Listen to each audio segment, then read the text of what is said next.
G'day guys and welcome. My name's Michael and I am the DeadAussieGamer, here to share with you my tips, tricks, and you know what? No. Stop.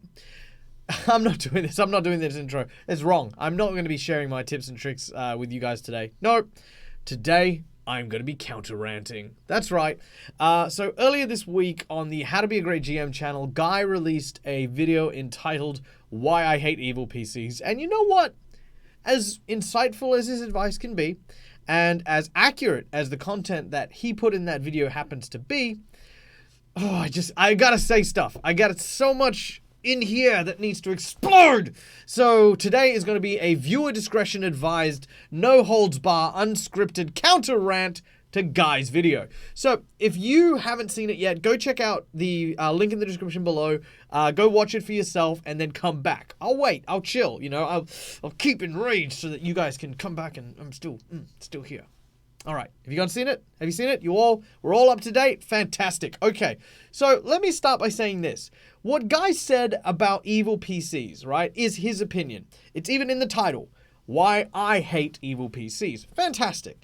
And I understand this, but the opinion that Guy expresses is one that I see so often and so widely spread among GMs regarding how evil PCs are played. Oh, evil PCs are there to kill the party. Evil PCs are there to disrupt the game. Oh my god, the next time an evil PC says, I'm doing it because I'm evil, I'm going to pull my hair out.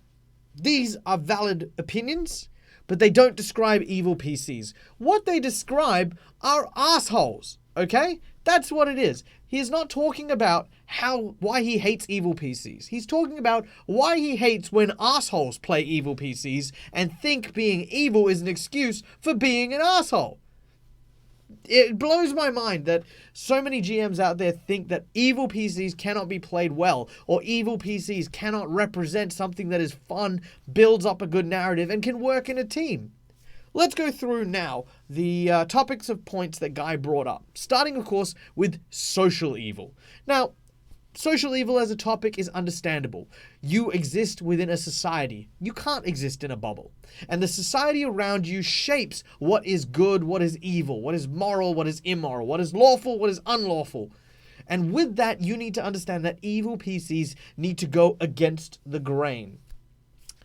If the normal heroic logic happens to be that, well, it's actually okay to grave rob people that you've killed in the streets as long as they attacked you first, like in most RPGs, then you can still be a hero and still loot bad guys. However, if you exist in a society where they bury their dead and have a worshipful religious connection to the consecration of dead bodies, becoming a necromancer is also suddenly evil. Now, you could be a necromancer who goes out there, digs up graves and resurrects zombies, and then goes and uses them to put out fires and save little baby orphans from car crashes, whatever. You are still evil, even if you're not necessarily behaving evil, because the moral standard is not being kept. Your character is lacking in a certain moral fiber that the society has established. This is a quintessential part of being evil. However, it is not the defining characteristics. A necromancer, as described, wouldn't necessarily go to the shops going, I am so evil. Last night I resurrected 4 people from the graveyard, and now I'm going to kick this bunny. And look, a police officer. I must kill him. That is not how evil works. Not in the real world and not in the fantasy world, unless someone is very deranged and already in an asylum.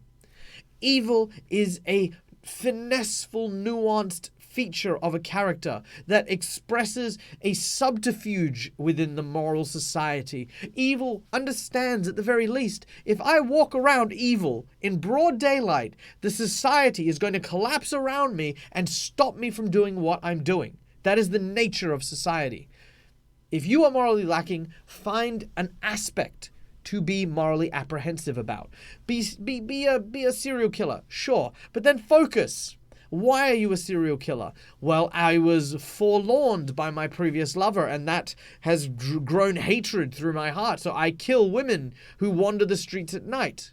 I was betrayed by my kingdom, so I go out and I terrorize the countryside, ruining trade routes because I hate this kingdom. Whatever your focus is, That's where your attention needs to be. I think the best example is the phrase that was said by Colossus in the Deadpool movie, which is, some people think that being a hero involves waking up a hero, going to work a hero, brushing your teeth as a hero. But it's not. It's all about 5 or 6 moments that define you as a hero. And in that same way, there are 5 or 6 moments that define you as evil. It is not a, I wake up evil, I brush my teeth evil, I go to work evil. You don't have to. This is what I call, and many of you have heard me say this before, it is called swinging for the fences. And we don't do it when we're playing evil characters. Hell, it's not what we do when we play any character. The next point in the social evil spectrum is lawlessness and lawfulness. Now, what he describes straight out the gate is that most evil PCs need to be lawless. They have to break the law in order to be evil. Not entirely true, because there are, of course, evil kingdoms, and not entirely true as well because, well, you can be good and still break the law. It's a whole other thing. But more importantly, what he describes isn't that there are evil characters out there who manipulate and use the law at their whim, is that there are assholes who use the same tactics that rules lawyers use in order to try and manipulate the scenario. Sure, people who do that are just assholes. They're assholes. They're trying to manipulate the game master, and the game master is frustrated. Expectingly so.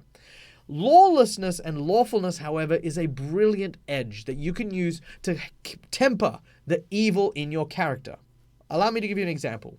Imagine playing an evil character who is lawless, someone who does not have fealty or ties to the world around them. They may be a member of a secret underground organization, maybe a rebellion, maybe a thieves guild, maybe a black market. All of these unlawful aspects of society suddenly become a playground for this evil character. On the other hand, if we have an evil character who is lawful, following the rules of the society as they're dictated, you can watch as a code becomes built. One of my favorite characters from any evil setting or any evil, sort of thing, is Jigsaw from the Saw series. It's a movie, I know, but bear with me. So the movie itself is great. I enjoy the Saw movies. That's just because I like horror. But the thing that was most interesting about the movie was the philosophy behind Jigsaw. He chose his victims very specifically, those who had openly shown that they have no value in their life, people who had tried to commit suicide, people who had abused the lives that they were given with drugs or alcohol or, all kinds of other things. Then he places them into a scenario where they need to fight for their life. They need to go up and against their raw survival instincts. Because if they truly wanted to die, if they truly wanted to commit suicide, they need not do anything, and they would simply die. But by fighting, by proving that life is worth living, he gives them a new lease on life. And it's a very interesting philosophy, because evil it is, of course. But he has his code, he has his morals, and that's something that's explored through the sequels. Now, I'm not saying everyone should go out and watch the Saw movies, but I'm saying that there are plenty of great examples of evil characters who use the law to guide their evil, to make sure that there is a moral code that they are adhering to, which may not follow the societies, but still give them a direction. As a GM, it means that as a player, it means that you give your GM literally the keys to be able to guide and shape your character and their journey through your campaign. It is important to remember this. It is important to remember that your character's motivations for evil are equally important. Okay. Being uninhibited. That's just wrong. Evil characters are not uninhibited. They can be uninhibited, but you can have plenty of evil people who are simply fighting their evil nature. Or maybe they're even just trying to express themselves and are doing so reasonably, Being uninhibited is a type of trait that doesn't exist exclusively on the evil side of things. You've seen the PC who revels so hard, they get drunk, they act a fool. That's being uninhibited. Being prideful and walking around the streets constantly bragging about the fact that you slayed a dragon. In a way, that is also a form of inhibition. All of these things are prevalent everywhere, and they do not necessarily make an evil character worse. What it does, however, is it does highlight the selfishness of some players who can be assholes. And when that happens, that's when we interpret it as this is the uninhibited character. Now, another thing that you want to watch out for here is you do not want to ever say, and I want to say this right now, this is super important, so I'm going to take a moment, pause, listen carefully. This is key. Because I'm evil should never leave your mouth. Not once should you ever say the words, because I'm evil. If you do, if you use evil as an excuse for any of your actions, then guys, right, you're wrong. You are an asshole in this case. If you cannot justify why your character has done something, then your character has done something for your own self-indulgence. But we'll talk about that later, right? That is the inhibition Guy is talking about. And honestly, I agree with him on that, but it's not a staple for evil PCs. Needlessly violent. Again, it is needlessly violent if you are not that creative. If you are playing a big, angry, orcish barbarian who tears people limb from limb, sure, fantastic. Being needlessly violent is in your nature. However, the needlessly violent nature of an individual needs to be flexible. As a PC, you need to understand that the rest of the group may have different tactics for dealing with the scenario. You cannot simply approach every scenario with, I'm going to kill things. Because, of course, then you create this expectation that anything you do is going to involve violence. A great example here is my chaotic evil character, Jagsy. Now, Jagsy features in the Ghosts of Saltmarsh series, and if you want to see him in action, you can go watch all 12 episodes on in the links below. And he is a great white shark ranger whose only real drive is his appetite.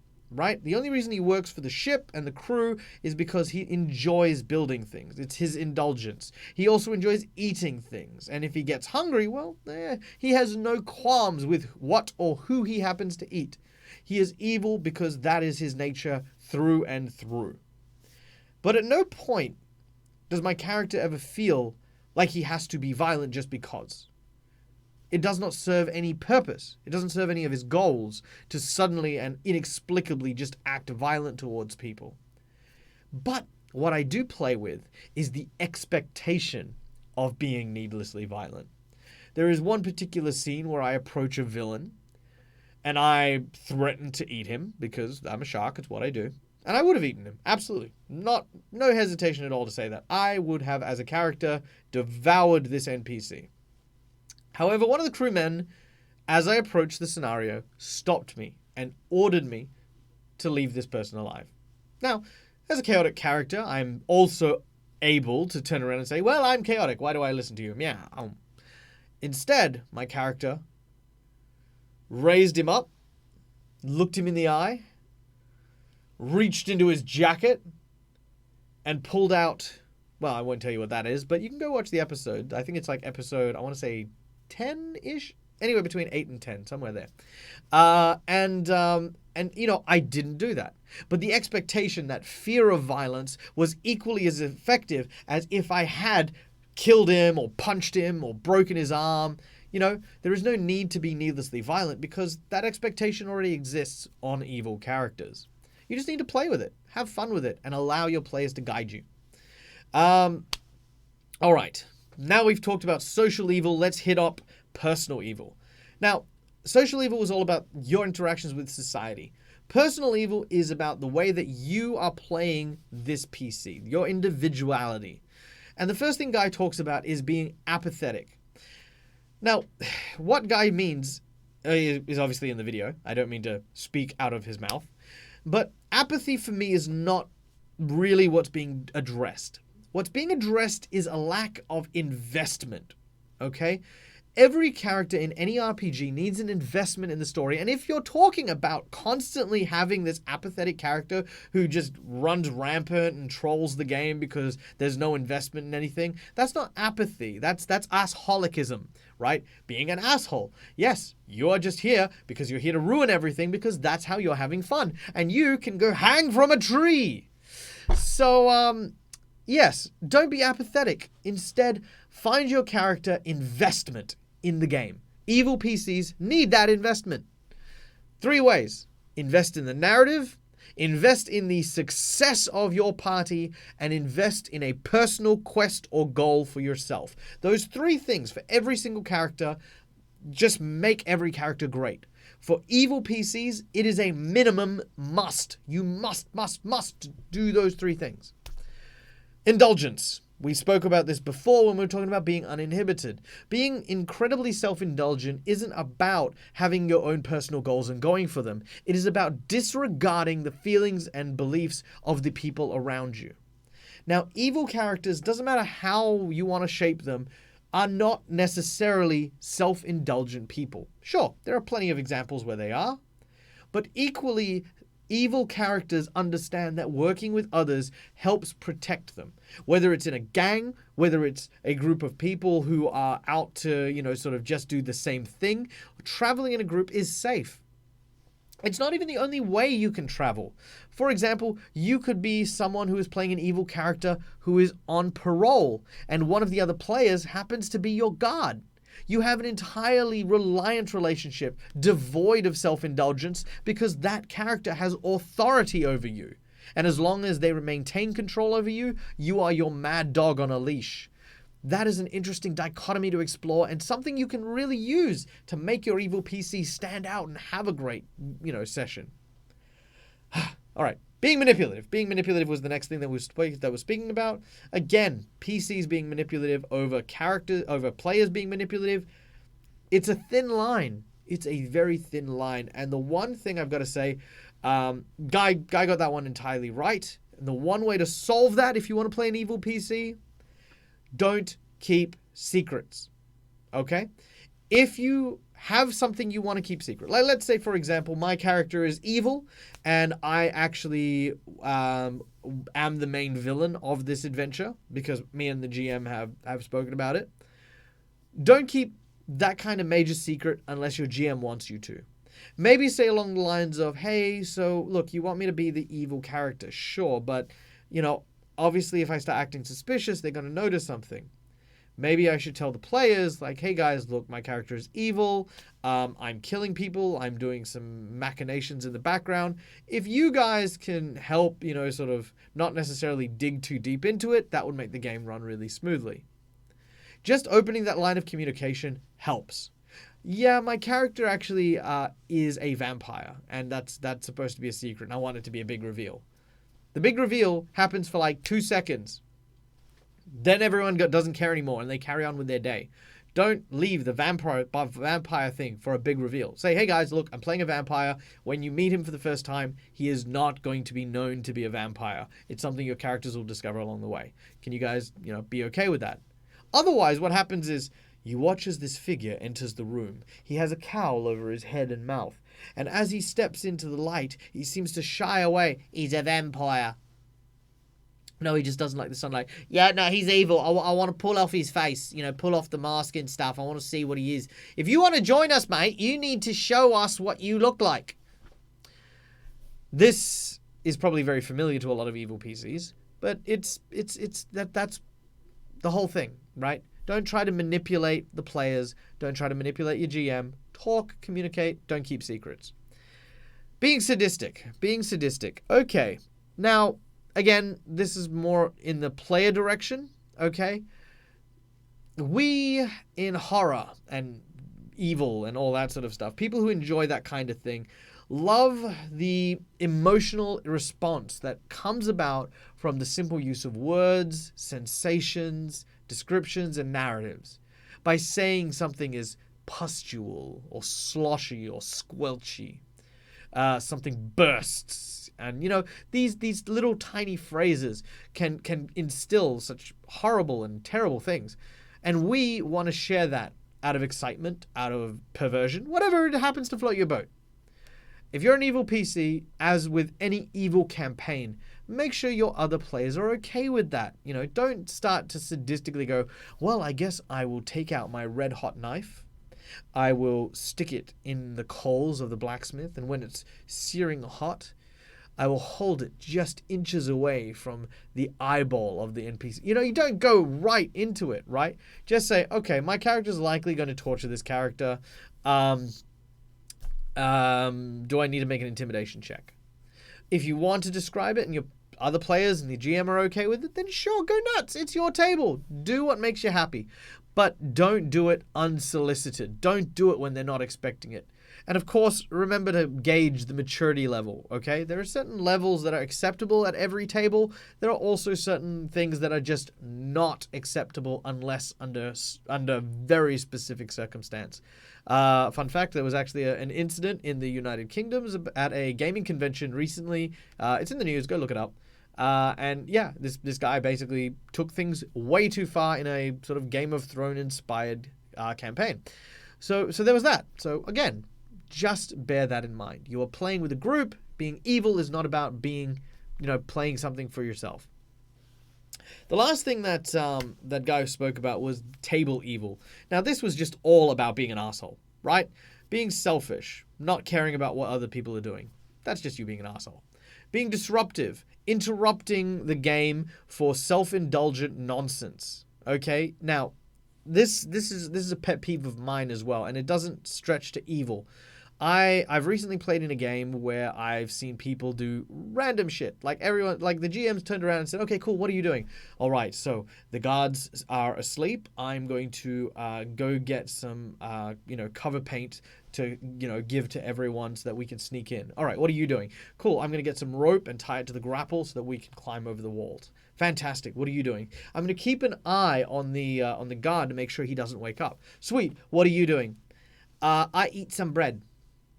Okay, why are you eating bread? I'm eating bread and I'm thinking to myself how it would be if I were to take this loaf of bread and stick it up the nose of the guard just as everyone's climbing away. And then while the guard is attacking and chasing everyone, I can sneak in quietly and then steal all the gold. Now that is not only A, self-indulgent, B, working against the group, which, by the way, turns you into an NPC in my games. It also isn't adding anything to the narrative here. It's not furthering the group goals. It's not furthering anyone's story. It's not even reacting to what has happened in the group. It is just this time-wasting, terrible, awful thing. And seriously, guys, if you are a person that does this, okay, yeah, I'm sorry, you're an asshole, but you just don't. If you don't, then you're not an asshole. It's that simple. It's that easy. Do not just waste everyone's time with pointless shit that doesn't further anything. I call it role-play masturbation. It is basically where you're sitting down and role-playing with yourself. And just like real masturbation, no one wants to watch you do that. You don't need to do it in a big crowd. So yeah, just don't do it. Don't do it. Okay. So anyway, that's my rant. That's my thing. All right. As I've said, you know what? I'm just going to change the title of the video. Give me 2 seconds. So here we go. We're going to change it to doing wrong right. There we go. Doing wrong right. If you want to play an evil character, follow these very, very simple rules. Number 1, always work in the interest of the narrative, the players, then yourself. If you need to do something secretive, if you need to have this subterfuge and clandestine cloak and dagger shit going through your character, don't keep secrets. Talk to your GM, then talk to any player that would be involved. Now, what I mean by this, I mean if you are a rogue who is a kleptomaniac and wants to steal from everyone, including the other players, it is your obligation to talk to those players and bring it up. And if they're not okay with it, it is your obligation to then not do that. If they say, sure, you can try, but I'll kill you if you do, it's not an invitation, okay? It's not a, oh, cool, so if they catch me, then they'll kill me, which means they're okay with me stealing it. No, that's a, fuck off, Dave. You're not doing this. Go away because we're angry at you. That's what that is. Translate that. Understand the difference. Last, but simply not least, this is probably the most important thing. Always make sure that you are not swinging for the fences with evil. Evil is such a delicate and incredible aspect to any role-playing game. And when you play it as a part of a group, especially a part of a group that isn't all evil, you can have some amazing narrative adventures. Don't look so hard at being evil and then, my character is evil, I need to be evil at all times, I am evil. You're on a journey. So what does that mean? Does it mean that your evil is going to corrupt the people around you? Does it mean that you yourself are going to have your heart suddenly softened and learn that there is a better way? What is going to happen to your character and their motivations as your evil begins to catch up with you, as society begins to close around and ensnare you in their net, ready to make you pay for the wrongs that you have done? These stories and many more lurk along the edges of great, solid, and well-rounded play of evil PCs. Thank you so much, guys, for joining and for listening. I do apologize. It is very ranty, and we've taken 26 minutes. Oh my god. Look, and at the end of the day, in regards to Guy's video is great, right? I loved Guy's video, but again, I feel like it's about not being an asshole. And I hope that with this video in tow as well, you guys will understand that, yeah, don't be an asshole. Don't do any of the stuff that Guy mentions in his video. And if you want to play an evil PC, come right here. Have a look. I'll probably even do another video solely on the types of evil PCs and how you can go about it. But till then, thank you so much for joining us. Please, please, please hit that like button, share this video around, hit that subscribe button and the little bell if you want to get notified whenever we do another video. Go check us out on all of our other social media. Go check out Guy and his video. And of course, if you want to support the Dead Aussie Gamer, head on over to our Patreon page. Until next time, guys, as always, game hard or die trying. See you guys.